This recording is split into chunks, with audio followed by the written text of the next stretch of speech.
Hi hello అందరికీ. రైస్లోకి నోటికి కారంగా పుల్లగా తినాలి అనిపించినప్పుడు ఒకసారి ఈ పచ్చడిని ట్రై చేయండి. నోటికి పుల్లగా కారంగా చాలా రుచిగా అనిపిస్తుంది. ఈ చట్నీ రైస్లోకి, చపాతి, దోశ, ఇడ్లీ దేనిలోకైనా చాలా రుచిగా ఉంటుంది. లేట్ చేయకుండా ప్రాసెస్ చెప్తాను, చూసేయండి. గ్యాస్ పైన కడాయిలో కొద్దిగా ఆయిల్ వేసి 1 స్పూన్ జీలకర్ర, కట్ చేసుకున్న ఆనియన్ వేసి బాగా వేయించుకోండి.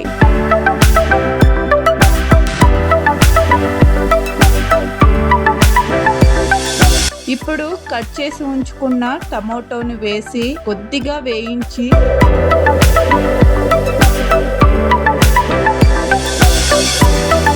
కొంచెం పసుపు వేసి బాగా కలుపుకోండి. ఇప్పుడు కొంచెం వెల్లుల్లి వేసి బాగా కలుపుతూ వేయించుకొని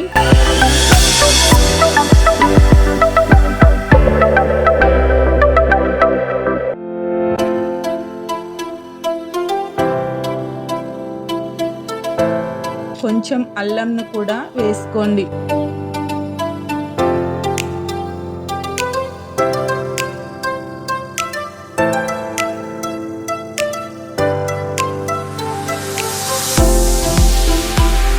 ఇప్పుడు మీ స్పైసెస్కి తగినట్లుగా ఎండుమిర్చిని యాడ్ చేసుకొని బాగా కలుపుకుంటూ కొంచెం చింతపండు వేసి బాగా మగ్గనివ్వండి.